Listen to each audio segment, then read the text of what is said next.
Hello everyone, welcome to my channel. मैं हूं आपकी होस्ट रश्मि। आज मैं आपको एक बहुत ही सुंदर प्लांट के बारे में बताने जा रही हूं, वो है कोलियस। तो आइए आज उसके बारे में पूरी जानकारी पाते हैं और चलते हैं हमारे वीडियो में। आप इस प्लांट को देख रहे होंगे। वैसे तो ये सबके साथ रखा हुआ कुछ पता नहीं चल रहा है कि इसमें दिक्कत क्या है, परेशानी क्या है, लेकिन आप इसको देखें। इसकी सारी स्टेम जो हैं वो ऊडी हो गई हैं। ऐसे तो ये सॉफ्ट प्लांट होता है, लेकिन आप देखें काफ़ी मोटी मोटी और ऊडी हो गई हैं। और इसके जो लीव्स हैं ये बहुत छोटे छोटे हो गए हैं। इसकी सारी खूबसूरती ख़त्म हो गई है। अब ये आगे डेवलप नहीं कर पाएगा, इसलिए हमें इसको हटा करके इसकी जो सॉफ्ट स्टेम है उनको लेके और नया पौधा तैयार करना है।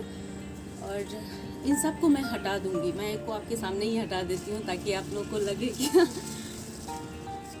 देखिए,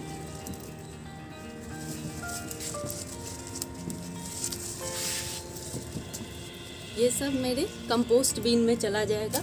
और इसको सुखा के इसको छोटे छोटे चॉप करके सुखा के मैं इससे मल्चिंग का भी काम लेती हूँ।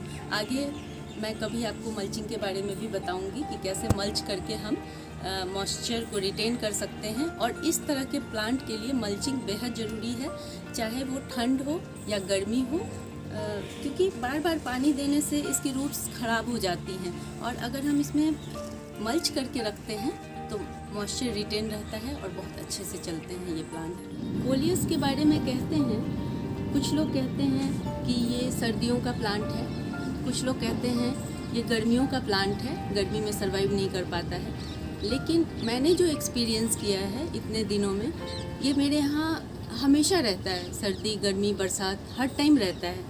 लेकिन जो मेरा एक्सपीरियंस है कि मैंने देखा है कि जब बहुत ज़्यादा हीट होती है उस समय भी ये सर्वाइव करते हैं, लेकिन इनका जो कलर है ना ये फेड हो जाता है। लेकिन जैसे ही मौसम अपने टेम्परेचर अपने कंट्रोल में आ जाता है फिर से ये थ्राइव कर जाते हैं। इसलिए जब गर्मी के टाइम में ये थोड़ा सा मुरझाए हुए आपको दिखें या फिर प्रॉपर अपने शेप में ना दिखें तो आप परेशान ना होया करें, क्योंकि 10 डिग्री से 30 डिग्री का टेम्परेचर इसके लिए बेस्ट होता है। उसके बाद हमें इसकी थोड़ी सी केयर करनी पड़ती है। और मैंने देखा एक चीज़ और नोटिस की है कि जब आप इसे फुल सन में रखते हैं तो इसकी पत्तियां ब्राइट और चमकीली होती हैं, और जब पार्शियल शेड में रखते हैं तो इसका कलर थोड़ा डिफरेंट हो जाता है। एक ही प्लांट सनलाइट और उसमें बहुत अपना रिएक्शन बहुत जल्दी जल्दी दिखाते हैं और अलग अलग जगहों पे अलग अलग रिएक्ट करते हैं। इसलिए आप भी इस एक्सपीरियंस को करके देखें कि ये कैसे थ्राइव करता है। और जब आप इसे कटिंग से लगा लेंगे तो फिर 1 साल तक इसमें कोई प्रॉब्लम नहीं होगी और आराम से ग्रो होता रहेगा। अब सनलाइट की बात हो गई। अब कंटेनर, ये एक ऐसा प्लांट है जिसकी रूट बहुत छोटी होती हैं और आप इसको छोटे से छोटे कंटेनर और बड़े से बड़े कंटेनर में भी लगा सकते हैं। जैसे आप यहीं पे देखें, यहाँ पे भी मेरे पास ये देखें बहुत छोटा है ये डब्बा, और इसमें मिट्टी देखें हाफ से थोड़ा ज़्यादा, मतलब ये पूरा भरा हुआ भी नहीं है। लेकिन आप देखें प्लांट कितना बड़ा है, ये काफ़ी बड़ा है। आप इससे भी ज़्यादा छोटे कंटेनर में इसको लगा सकते हैं और ये आराम से चलता रहता है और साल भर चलता है। इसलिए आप ये ना सोचें कि कंटेनर छोटा है, किस तरह के पॉट में लगाने चाहिए। हर तरह के पॉट के लिए ये परफेक्ट प्लांट है। इस प्लांट के लिए ये देखना है कि आप फर्टिलाइज कैसे करना है इस प्लांट को, ताकि इसकी लीफ शाइनी बनी रहें और ये ठीक से चलता रहे। तो ये लीफी प्लांट है, तो इसके लिए हमें बहुत ज़्यादा मैन्योर की ज़रूरत नहीं पड़ती है। जिस वक्त हम मिट्टी बनाते हैं, जैसे मैं अपने डिस्क्रिप्शन वाले लिंक में डाल दूँगी कि मिट्टी कैसे बनाते हैं इसकी, और आप देखेंगे कि जो मिट्टी इसकी बनती है उसमें जो खाद होता है बहुत कम होता है और हर महीने इसको खाद की ज़रूरत नहीं होती है। आप 2 महीने में, 2.5 महीने में इसको 2-3 चम्मच काउडंग मैन्योर दे दें या फिर कोई टी लीफ कंपोस्ट दे दें तो भी ये आराम से चलता रहता है, कोई प्रॉब्लम नहीं है इसमें। और पेस्ट की बात करें तो इसमें कभी कभी एफिड लग जाते हैं। एक बार तो मेरे साथ ऐसा हुआ कि ऐसे ही मैं हीट से बचाने के लिए एक साथ इसको रखती हूँ प्लांट को, तो मेरे एक प्लांट में एफिड लग गया था। छोटे वाले जो कीड़े होते हैं पत्तों की उल्टी साइड पे रहते हैं और आपको पता भी नहीं चलता है इनके बारे में, लेकिन धीरे धीरे आपका लीफ ब्राउन होता जाएगा और आपकी सारी पत्तियाँ ही नीचे गिर जाएंगी और इतनी तेज़ी से फैलता है कि मेरा पूरा का पूरा प्लांट ही इन्फेक्टेड हो गया था। तो थोड़ा ध्यान रखे रहें, जब साथ में इनको रखा जाता है तो थोड़ा सा केयर करने की ज़रूरत होती है। और इसके लिए सबसे बेस्ट उपाय है कि आप घर में जो लस्सी बनाते हैं वो मैंने देखा है इस प्लांट के लिए बहुत बेहतरीन है। वो एज ए मैन्योर भी काम करता है और एज ए पेस्टिसाइड भी काम करता है। तो आप 1:10 के रेशियो में इसका यूज़ कर सकते हैं। जैसे मैं आपको दिखाने के लिए यहाँ मैंने रख रखा है, ये देखिए, ये मैंने 1 पार्ट छाछ लिया है जो खट्टी दही हो जाती है, जिसमें उसमें से क्रीम निकाल करके आप इसको घर में ही तैयार कर सकते हैं और बहुत कम मात्रा की ज़रूरत होती है। और इसमें आप 10 पार्ट पानी मिलाएंगे और इसको पूरे फोलियस पे स्प्रे कर देंगे, ऊपर नीचे दोनों साइड, और मिट्टी में भी डाल देंगे। इससे ये प्लांट जो है ये बहुत ज़्यादा फंगल प्रॉन होता है, तो जब इसमें एक बार फंगल का अटैक हो जाएगा ना, फंगस का, तो ये फिर बच नहीं पाता है। इसलिए आप हर 2-3 महीने पे जब इस लस्सी का यूज़ करेंगे मिट्टी में भी और इसके लीफ में भी, तो आपको कभी भी किसी भी प्रॉब्लम को फेस नहीं करना पड़ेगा और बहुत अच्छे से चलेगा। ज़्यादा केयर की ज़रूरत ही नहीं है, बस थोड़ी कुछ चीज़ों का ध्यान रखना है। आप इस तरह के स्प्रे बॉटल में 1 पार्ट ये और 10 पार्ट इसमें पानी भर के और इसको स्प्रे किया करें। इसको कटिंग से ग्रो करते हैं। जब आपका प्लांट 6 इंच बड़ा, 6 to 8 इंच बड़ा हो जाता है, तो इसमें सबसे इम्पॉर्टेंट पार्ट आता है पिंचिंग करने का।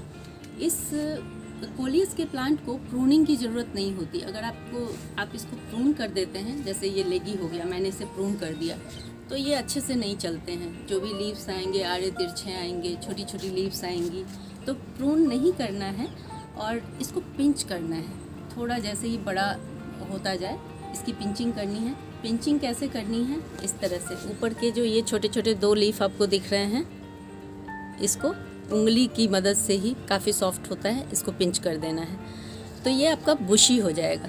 पिंचिंग का एक और इम्पॉर्टेंट पार्ट है कि जब इसमें फ्लावर आने लगते हैं ना, तो इसमें पिंचिंग का ज़्यादा इम्पोर्टेंस बढ़ जाता है, क्योंकि जब प्लांट फ्लावरिंग कर रहा होता है तो उसे लगता है कि उसकी लाइफ साइकिल अब ख़त्म होने वाली है, तो वो जल्दी जल्दी फ्लावरिंग करके वो अपने मरने के कंडीशन में आ जाता है बिल्कुल। तो इसको वो कहें, नॉर्मल नेचुरल भाषा में कह सकते हैं कि बुद्धू बनाना किसी चीज़ को, इसको ये रियलाइज़ होता रहे कि नहीं, मुझे अभी और भी फ्रूट प्रोड्यूस, बीज, सीड प्रोड्यूस करने हैं, इसलिए मुझे अभी ज़िंदा रहना है। ऐसे करते करते हम 1 साल का टाइम निकाल लेते हैं। तो ये आप इसकी फ्लावर बर्ड देख रहे होंगे, ये मैंने आपको दिखाने के लिए रख रखा हुआ है। जब ये छोटा सा ही हो तभी इसे पिंच कर देना है, इस तरह से। और सारे पिंच कर देने के बाद यहाँ से फिर लीव्स निकलेंगी, प्लांट बुशी रहेगा और बहुत अच्छे से थ्राइव करेगा। ये देखिए कितने बड़े बड़े इसके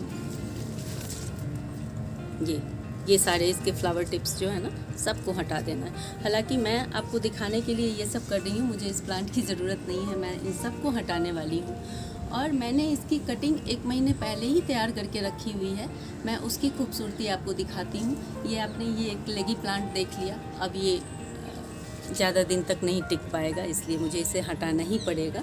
मेरे सामने कोलियस के कुछ प्लांट्स देख रहे हैं और आपने मेरे पीछे भी कोलियस के कुछ प्लांट्स देखे हैं, तो आप देखें, आपको इसमें अंतर साफ दिखेगा कि मेरा ये कोलियस का प्लांट कितना फ्रेश और कितना खूबसूरत है। देखें आप, इसमें थोड़ा भी डलनेस नहीं है, जबकि मैंने देखा है कि अभी सितंबर का टाइम है और इतना ज़्यादा हीट है, इतना ज़्यादा सूरज की रोशनी इतनी तेज़ है कि मुझे नहीं लगता था कि ये मेरे सारे प्लांट बच पाएंगे। लेकिन आप एक चीज़ का और ध्यान रखें कि जब भी इस तरह का हीट होता है या इस तरह की गर्मी होती है तो आप अपने सारे प्लांट को इकट्ठे रख दें, एक साथ रख दें। और आप देख रहे होंगे कि मेरा नेट भी नहीं लगा हुआ है मेरे टेरेस पे। ये खुली धूप में रहते हैं, बहुत ज़्यादा हीट को फेस करते हैं, लेकिन फिर भी ये कितने हरे भरे और सुंदर हैं। मेरे बालकनी टूर वाले वीडियो में कुछ लोगों ने मेरे से पूछा है कि कैसे मैं उनके कोलियस के पत्ते बर्न हो रहे हैं इस गर्मी में, तो कैसे उनको किस जगह पे रखा जाए। तो मैं यही कहना चाहती हूँ कि जहाँ भी रखें डायरेक्ट हीट में सिंगल प्लांट ना रखें, बहुत सारे प्लांट के बीच में रखें या इसको छुपा के रखें प्लांट्स के बीच में, तो ये बहुत अच्छे से चलेंगे। आपने बालकनी में भी मेरे देखा होगा आप लोगों ने कि वहाँ बड़े बड़े पेड़ हैं जिसके छाँव में, हालांकि मेरा ईस्ट फेसिंग है जिसकी वजह से धूप थोड़ी तेज़ आती है बालकनी में, लेकिन फिर भी ये बहुत अच्छे से चल रहे हैं। इसलिए जब भी आपको लगे कि इसकी पत्तियाँ ब्राउन हो रही हैं हीट की वजह से, तो इसको साथ साथ रखें। मेरा ओपन टेरेस में इतने अच्छे से चलने का यही एक रीज़न है कि मैं इनको, आप पीछे देखें, साथ में रखती हूँ, तो ये एक बहुत बड़ा पॉइंट है। और अभी इसको डिस्कार्ड करने से पहले मैंने ये सब कटिंग लगा रखी थी पहले से, तो अब मैं जैसे ही इसको हटाऊंगी मैं इसकी जगह इसको रिप्लेस कर दूंगी। तो आप लोग भी ऐसा ही करें ताकि आपको हटाने में भी कष्ट ना हो और आप नए प्लांट पहले से तैयार करके रखें। बहुत आसान है।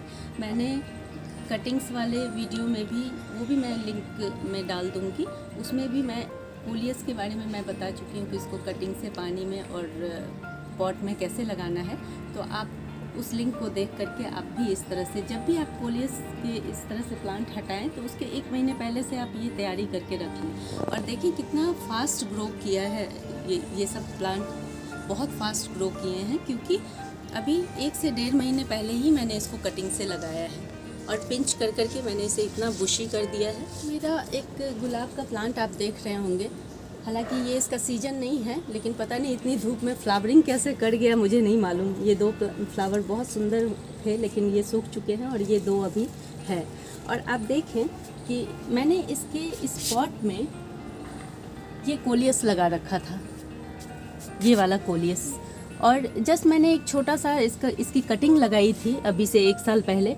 और मैं आपको इसका ये वुडी स्टेम दिखाना चाह रही हूँ कि ये कितना ज़्यादा थिक हो गया है।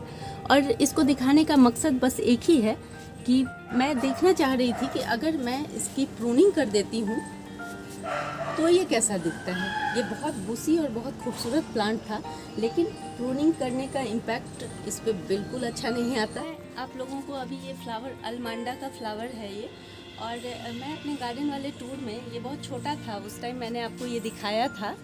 गार्डन टूर पार्ट 3 में मैंने शायद आपको दिखाया था। और मैंने ये भी बोला था कि जब ये फ्लावरिंग करेगा तो मैं आप लोगों को ज़रूर दिखाऊंगी। और आप देखें कितना बड़ा हो गया है, उसके फ्लावर्स अभी ओपन हो रहे हैं, मॉर्निंग का टाइम है।